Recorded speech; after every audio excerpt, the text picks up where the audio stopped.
What's up, everybody? So, I'm assuming at this point everybody has heard about this post.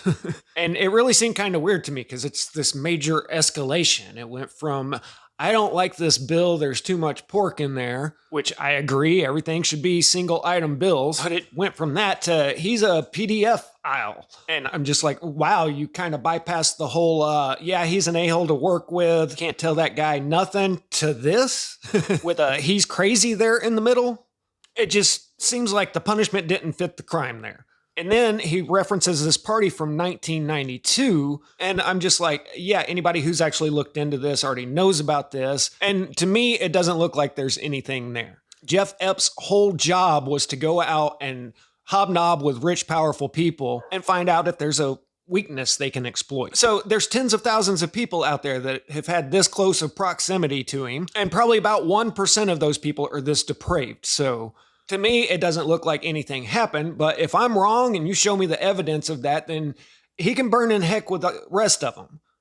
But like I said, this isn't news to most of us. But to the people that just listen to headlines and don't actually look into things, then what they've heard is there's all kinds of evidence out here of wrongdoing, which there is a former president and billionaire software designer that visited that archipelago multiple times after it was known that he was a sicko, only that wasn't Trump.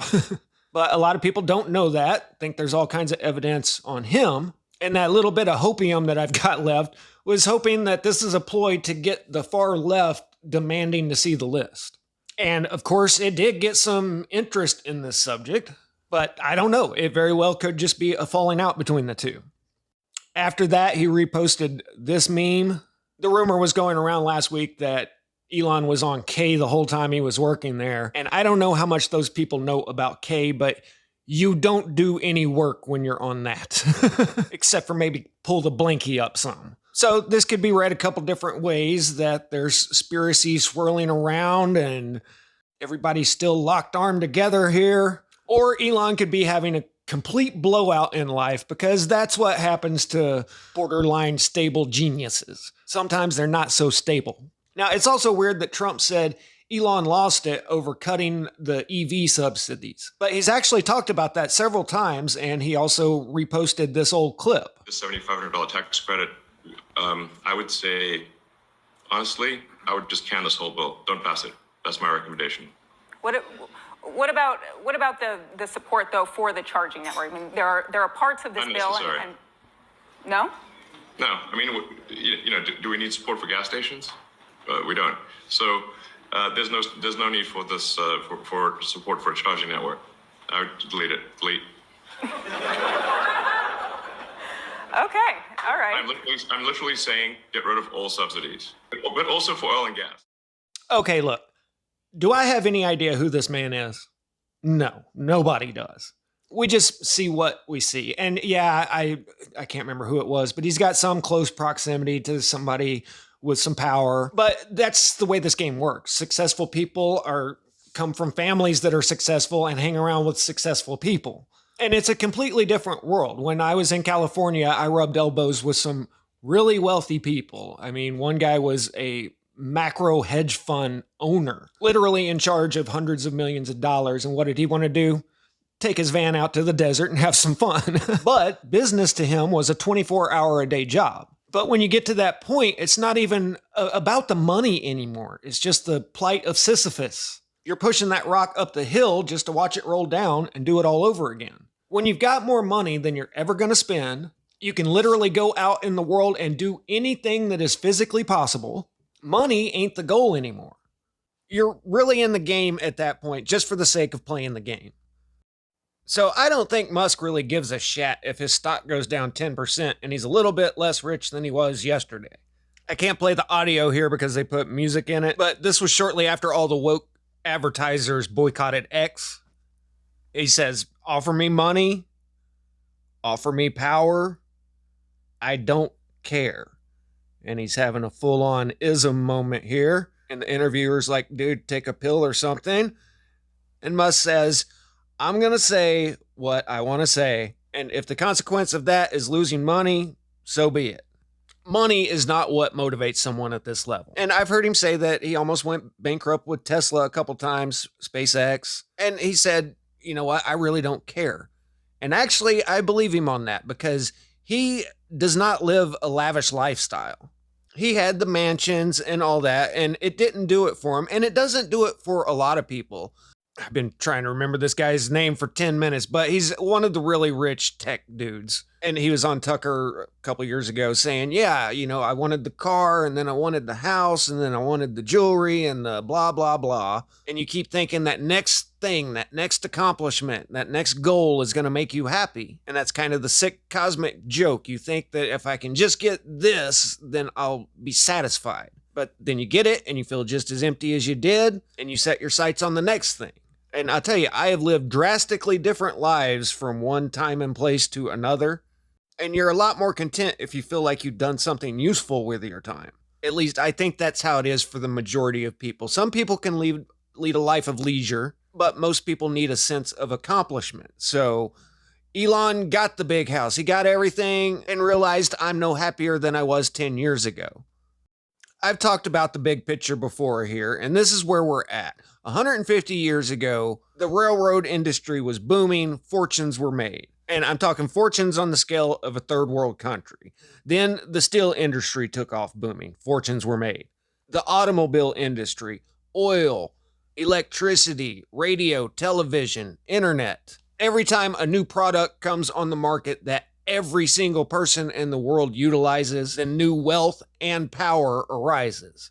And then these people think, well, I'm extremely successful, so I obviously know more than everybody else, so I'm going to change the world in my image. These are the people that the government really needs to be regulating, but then they always end up being the regulators telling the government what to do. So people like J.D. Rock decided that all medicine should be petroleum-based. And if it's not, then those people are regulated out of the industry. Then thousands of years worth of knowledge on medicinal herbs and plants gets forgotten in a lifetime. Fast forward 100 years, and you got people that think we should just change the entire human genome, but people would freak out if we told them that's what we're doing, so we'll just tell them it's to keep them safe. But every generation, there's new people with new ideas making it up into that upper echelon, and then there's the old money trying to keep its spot in the world. And almost every one of the official richest people in the world come from internet money. But this is really just for show because all of them added up together don't equal one of these. And I'm really trying to put the world power structure into perspective here, especially for the it's all scripted crowd. The world is a giant ever-evolving machine. And the old money powerful people usually aren't the ones coming out with the new innovations. They aren't as creative as the guy that's hungry. So the robber barons and the oil tycoons didn't come up with the automobile industry. As a matter of fact, J.D. Rock made most of his fortune off of selling kerosene, and gasoline was just a useless byproduct that they dumped out in fields. So yeah, DARPA came up with the World Wide Web, but they couldn't foresee everything that was going to come along with that. They came up with LifeLog, which was basically a carbon copy of Facebook, and they understood the surveillance aspect of that, but they never dreamed of the influencer aspect of it. You guys remember when YouTube was awesome and a lot of us all learned how the world really works through that? Well, at first they just thought, well, okay, all these idiots are going to show each other cat videos, no big deal. Then the truther movement started and they said, oh, wait, we got to buy that thing and shut it all down. And they did. So here's my point to all this. Yeah, I hear all the time how everything's scripted. PayPal is a real company worth real billions. So here's the question you should ask. Did the old money and the Federal Reserve come up with this idea and hand it over to these software designers to implement it? Or did these guys see the writing on the wall and say, hey, we can use this to transfer money with?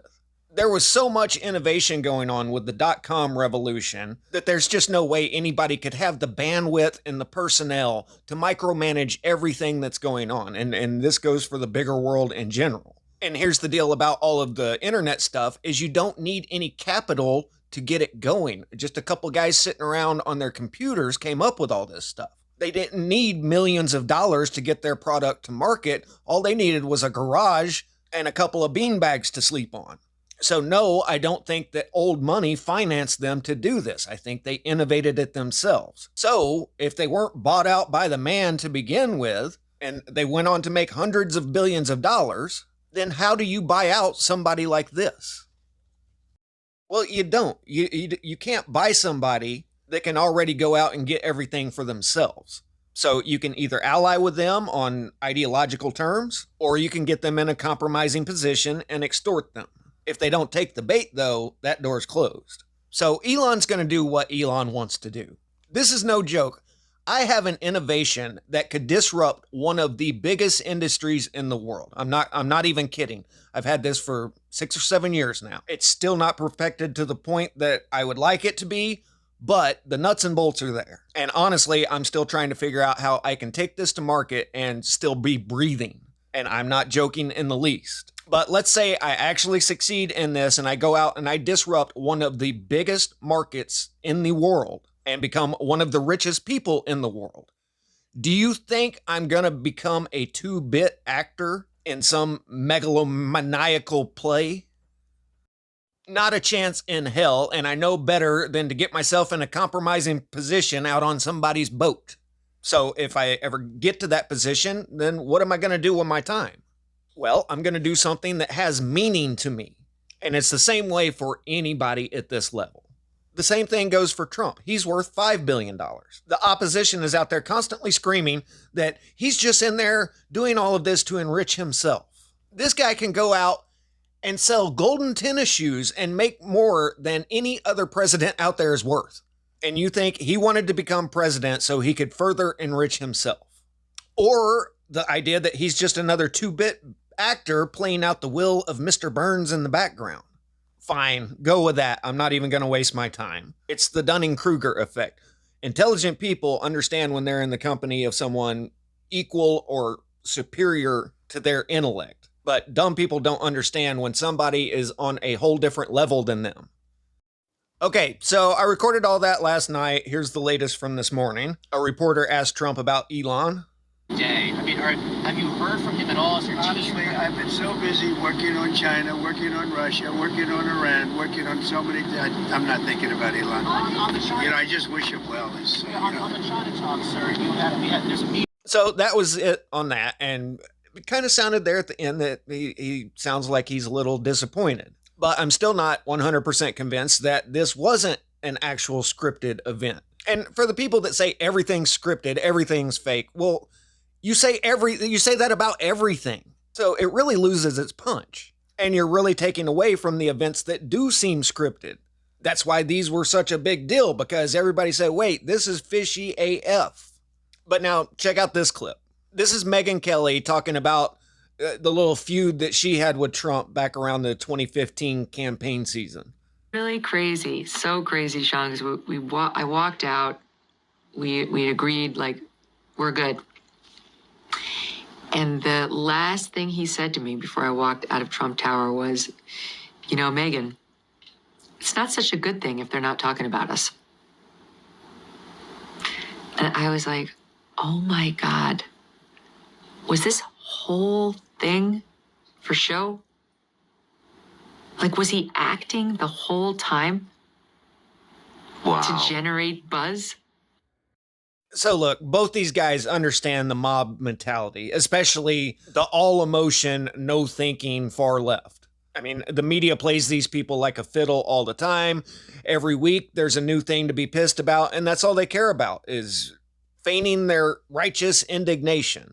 So it wouldn't surprise me at all if this is just them playing on those emotions. But it also wouldn't surprise me at all if this was a real blow up between the two of them, because an alpha is an alpha. You can get them to work together on a cause that's mutually beneficial, but once they have a disagreement, they're going to disagree strongly. But like I said, I don't think Musk cares in the least little bit about losing a little bit of money over the EV subsidies. And this feud escalated from 1 to 10 without any of the numbers in between. So I don't know, but I really hope that this does get the left motivated, calling for some disclosure over this event. Now, speaking of that, Kash Patel went on Rogan yesterday and discuss that very topic. So I'm not going to foreshadow things here. I'm just going to let you hear it straight from the horse's mouth. Video from the island. Oh, sorry. So you're talking about two different things. Yes. Sorry. So again, we're going to give you everything we can, and people have to remember, we're not going to re-victimize women. We're not going to put that shit back out there. It's not happening, because then he wins. Not doing it. You want to hate me for it? Fine. Again, logical play out. If there was a video of some guy or gal committing felonies on an island, and I'm in charge, don't you think you'd see it? If you have access to it. If I have it. Period. Right. If I have it. So, Where else would it be? right, if you have it. Right. But you can't say that you have it No, we're giving you everything we have. so far. Everything we have so far is Have you guys gone over all the video that's available? Yeah, that's what I'm telling you. That's what takes so much damn time. Right. And And is there video from the island? not of what you want. The people out there have filled the void with can't wait to see X, Y, or Z. Right, speculation. And I'm like, here's the other thing I've been asking for, right? Openly. If you have information on this, call us. Tell us. The best resource we have is the American people in the world. Right. Get me the tail numbers. Get me the flight, get me new information, and I will run that down. So this narrative might not be accurate, that there's video of these guys doing this. Exactly. Is it possible that the video was taken and destroyed? Well, you're talking about, decades worth of stuff, right? Remember, we have what we have pursuant to lawful search warrants and authorities from the case that was done however many years ago it was done. That's what we have. If other people have other stuff and they want to give it to us, bring it. Have you guys reviewed everything that you have? Almost. Yes, we have, and now we're figuring out how to. Right. Now, I understand that you would never re-victimize these women and show this footage, but is there footage? Outside of the only thing I can say right now is if there was footage of anyone doing anything else, we would have opened a case. Is it possible that there was footage that you just will never have access to because they've already gotten rid of it? I mean, anything's possible, right? Well, there was a long time, right, between the time when it was clear that Kamala lost the election and that Trump won. Yeah, I mean, I got to hear. Before he got into office. I got to hear 100 days ago, literally. Right, So, exactly. It's just kind of crazy. So I'm doing what I can in this case hard and fast. And I would even doing press conferences every week on it. The first guy. That's what I'm asking people to play out to their logical conclusion. I'm not Comey. I'm not McCabe. I'm not the guy that was in the seat before. I have a wildly different background.